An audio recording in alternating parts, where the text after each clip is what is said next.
Howdy, and welcome to the F1 Hatchet. Welcome to my 2024 preseason predictions of how this season will end up.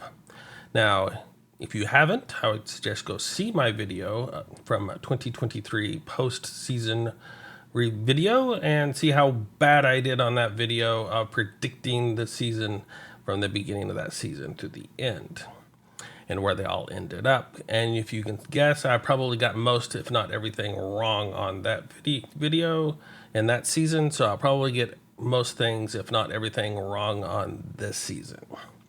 But with the preseason practice over with and trying to gauge how the teams are reacting in that practice session, how much they're holding back, how much they're actually showing off in their new development, how much their practice sessions went. I'm trying to gauge all these things and figure out where everybody is. Now, if you haven't ever done a full prediction on the lineup, I suggest you do it. It makes it a lot harder than you think it is to actually put the drivers in the order that they will end up at the end of the season. Mainly be due to, where they start off with, where you think the teams can actually do their advancements and their predictions and see if they can actually get those components right to give them that edge, or if they'll kind of go backwards in the wrong way, kind of like Aston Martin did last year. They kind of brought in a wrong update that didn't get them what they thought they did. Of course, Haas was that way when they went to Austin.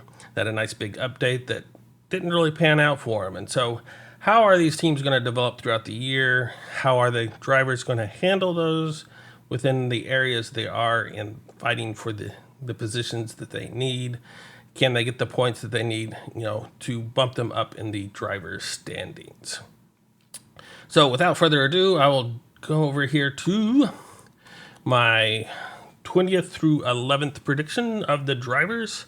And I said I probably got all this wrong, but I ended up putting Guan Yu Zhou at dead last. This is probably, kind of a wild speculation, but I'm thinking that with that team kind of transitioning over, they're not going to be quite as well. And I think Guan Yu Zhou is going to have a hard time adjusting to these kind of teams. So he's probably not going to get the most points and probably be outscored by most of the teams. They didn't look bad, but they didn't look great during practice sessions. They were kind of getting their path through. So there were kind of some doubts about where they're going to end up. And so I ended up putting them a little bit farther back, which means Guan Yu Zhou, without having that full experience that he really needs, even though he's been around for a little while, he doesn't have that, attackability that I think that some of the other drivers have to really gain those points when he can take fully advantage of those on those circumstances when things aren't going quite the way other teams are going, and just take advantage of that to get those extra points. Now, I could be completely off here, and he could be probably up there farther than that. And it was very hard to gauge where he would be going to end up. And I almost put Kevin at the end of this as well. So, and I was just kind of ended up with Kevin there because I know Haas was having a hard time, but I know they were really concentrating on that just raceability. So I'm hoping that Haas will actually work a little bit better than the one lap pace, and they can actually not have to manage the tires quite as much. And so I think Kevin will be up a little bit farther than last place, but still that Haas is not going to be where they need to be this season. So they're going to be probably in the lower part of this ranking. Now I put Logan Sargent at 18th. This is kind of a hopeful, I guess, on my part. I know he was struggling last year, and I'm not sure if it's really hard to decide if he actually deserved to stay in that car with so many good drivers on the, standby waiting to jump in, but he has gotten that support. And so he has jumped in for a second season at Williams. And I think that Williams is looking a lot better than it was last year. So I ended up bumping him up a little bit. And with that one season behind him, I think he can probably get up to 18th due to that Williams car being better than it was in the past few seasons. Then I come up with Nico Hulkenberg in 17th position. I put him above Kevin basically because at least last year he seemed to be able to get that one pace out of the vehicle, which helped him in the qualifying sessions over Kevin. So I think if he gets those positions, he hopefully can hold on to those a little bit better and get those points when he needs them. And that's kind of the reason I put Nico up a little bit farther than Kevin. And of course, Valtteri Bottas, I put it in 16th position, mainly because he is an experienced driver, even though I think he's kind of relaxing a little bit, so he's not maybe putting his full effort or focus into the racing at this point. I think if he can get a good car, I think he'll drive him a little bit better, but he's having a good time, and I think he'll help in that stake F1 seat and be able to make it up to 16th position. Then we come to the RBs. I have Yuki just behind Daniel. I think Daniel has the experience of different formats and whatnot, so I think with his ability to get onto the podium in the past, that he'll have that slight advantage over Yuki in this. So I have Yuki in 15th and Daniel in 14th as they go through. I think that RB is going to have a better stake in this race, be at the top of that lower positionings or those cars over Haas and Stake, and possibly Williams. I think they'll be closer to the Alpines, which is going to be interesting. See where that dynamic brings up to, and if they can race each other, if they can get up farther up into the grid in that regard.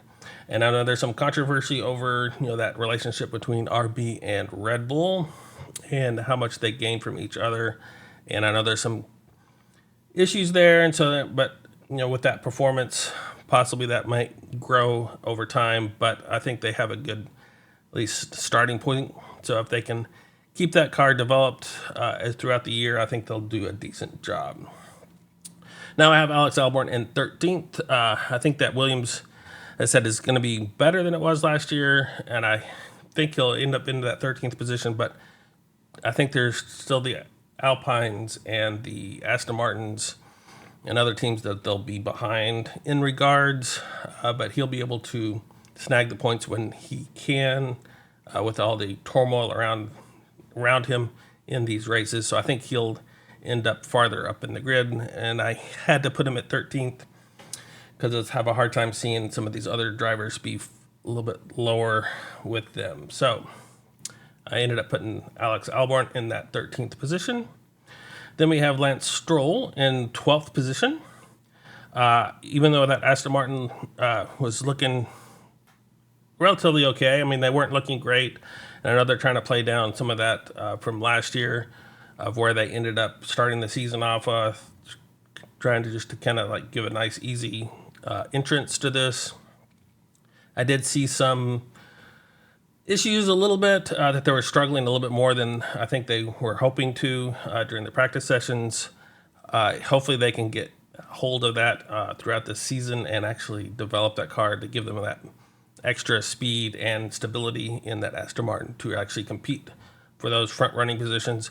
But I actually have them a little bit farther back, and so I think I put Lance Stroll in that 12th.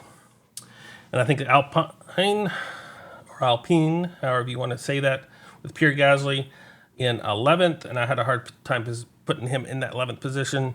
He did actually make it up into the top 10 last year, and so it kind of determines whether they can maintain that. I know Alpine is, again, trying to waylay at least the initial races on that chassis, as they were trying to be cautious on that development process. I don't think they looked quite as good as they were hoping they were going to be at the beginning of this, and will determine whether they can develop that chassis to meet what they really need. And so that gives me my bottom 10 positions. And you probably heard that the Mercedes have that nice new WhatsApp button on their steering wheel.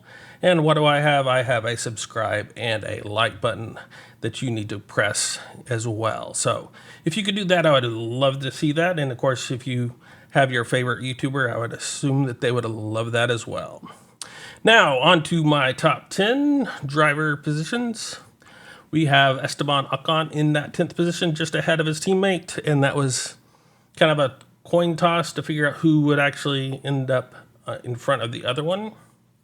I ended up putting Ocon there because he was behind Gasly last year, and I think he's going to try to make an effort to be ahead of him and push that extra bit to be ahead of Pierre Gasly this year.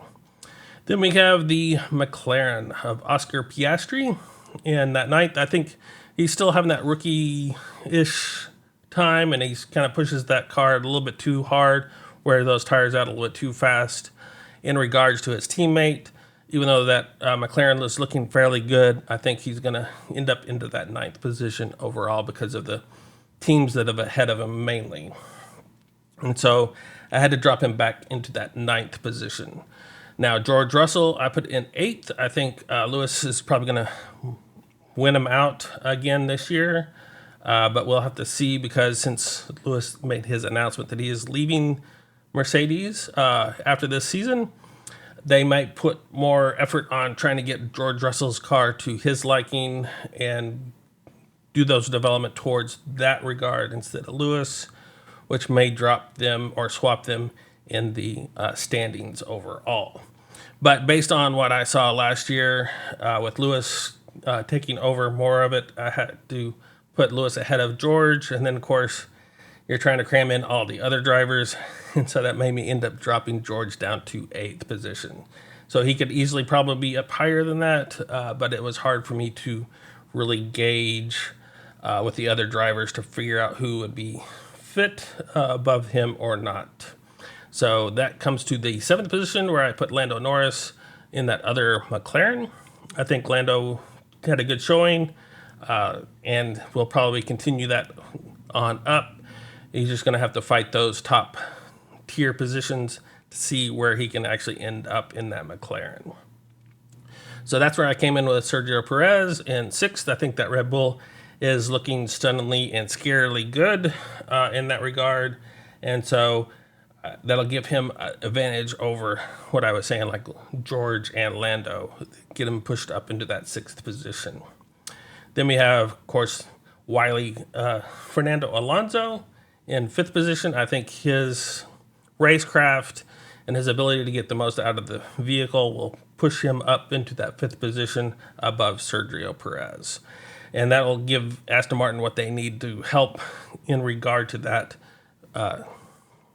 development for that Aston Martin in the coming season. Hopefully he will continue there and really show what he can do long term.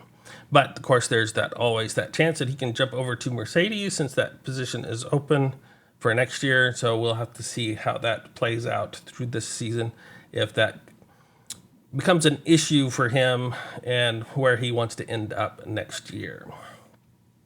Then we have Charles Leclerc in 4th, and I know some people are going to hate me for that.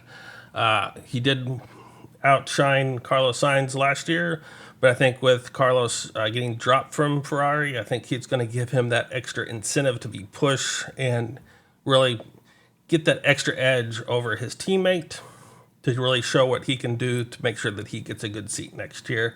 And that's kind of why I put him above Charles Leclerc. And that's made it kind of an iffy position where I put him on 3rd or 2nd. I ended up putting him in 2nd, and then put Lewis Hamilton in that 3rd position.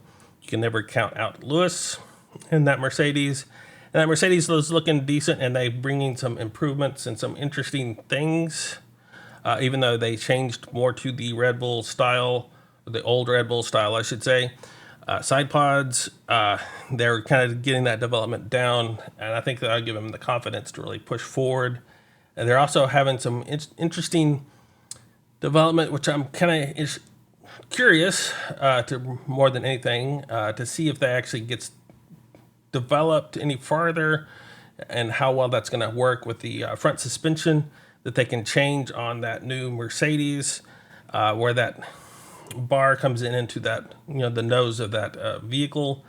Kind of saw some interesting photos of that and see how that would play out from race to race to see if that will really give them the edge in that Mercedes, depending on the race circuit that they're going to. Now I have Carlos Sainz in that second position. I said because he was dropped from Ferrari, I think he has something to basically stay and really put a stamp on his career so that he can make sure that he has a excellent position to jump to a high quality team next year. And I think he's going to try to get everything he can because of that. And so I think he'll end up into that second position. He was really stable over last season, and just because of some car issues and stuff, that he ended up dropping back in that pack behind his teammate. And so I think this year will give him that extra edge with the stability of that Ferrari and that long race pace that we think we've seen in the practice sessions. And hopefully they'll have not the issues that they had, especially with the drain covers and whatnot through the rest of the season, that will cause him some penalties in the race last year.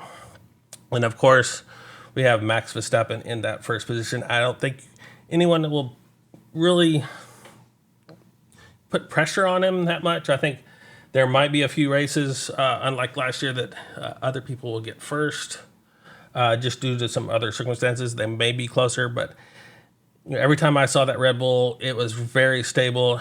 He looked like he was just enjoying his time on the track, not having to really do much in that vehicle to keep it on track. He was just kind of cruising around. So I think Max Verstappen is probably going to be our champion by a good margin again this year, unfortunately. So we'll have to hear that national anthem a lot in 2024. So I hope you are ready. Now, this leads us to the constructors, which you probably already guessed from where I put the drivers, that Haas will be in that last and final position of 10th, followed closely by Stake just ahead of them in that 9th position, and then Williams in that 8th. Even though I think they're a good car, I think the RB is going to be a little bit better car than the Williams, and so I'm interested in seeing that battle. And of course with the Alpine right ahead of them, I think that 3-team block, we're going to see a lot of battles and see where we're going to end up with those teams in general.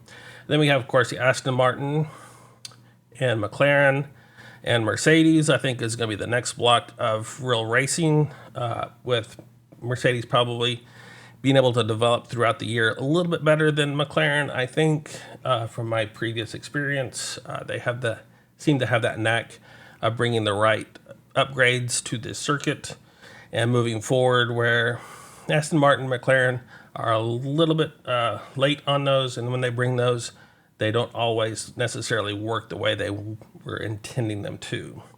So that's why I put Mercedes up into that 3rd position. And I put Ferrari in 2nd. I think they have a good, solid 2nd position this season. They look like their race pace is kind of like has been worked out. When I was looking at the testing portions of this for that Ferrari, comparing them, whether they have the actual pace to, maintain that 2nd position, we'll have to see. And if they can put any pressure, real hard pressure on the Red Bulls, we'll have to determine that as well. But of course, we have Red Bull into that 1st position, and I think they'll be there, even if it's just Max Verstappen pulling that team over his teammate. So that gives me my constructors standings. And what comes next, we have, of course, the actual first race of the 2024 season in Bahrain, at the Sakir circuit on March 2nd. Now, that is a Saturday, and our first 3 races are on Saturday. So if you're used to having all our races on Sunday, you need to be aware of that they're getting shifted, at least for the first 3, up a day. So they're going to be on Saturday. So that means practice sessions are on Friday, and qualifying is on Saturday, and we'll have a practice session on Friday for this race. So plan accordingly. And for this circuit, of course, this circuit has a length of 3.363 miles, and we'll be running a total of 57 laps for a rough a race distance of 191.53 miles. And the lap record was 1 minute, 31.44 seconds by Pedro de la Rosa in 2005. And now there's some debate whether we will actually see that record drop at this race this coming weekend, or if that will stand. There's lots of speculation that that will actually drop, but some people think that it'll stand because they're not going to be able to get that speed during the race. But that is something to keep an eye out during this race to see how close they are to that lap record, and if that will actually drop in this coming weekend. Now, this circuit was introduced in 2004, and it's become a pretty standard circuit for the opening of the season. So that is where we stand, and I hope to see you next week when I give you my post-race reactions for this first race of the season, and maybe my whole thought pattern will get totally turned upside down, and we'll have to wait and see, and hopefully we'll have an excellent race. So until then, I will see you on the grid, and farewell.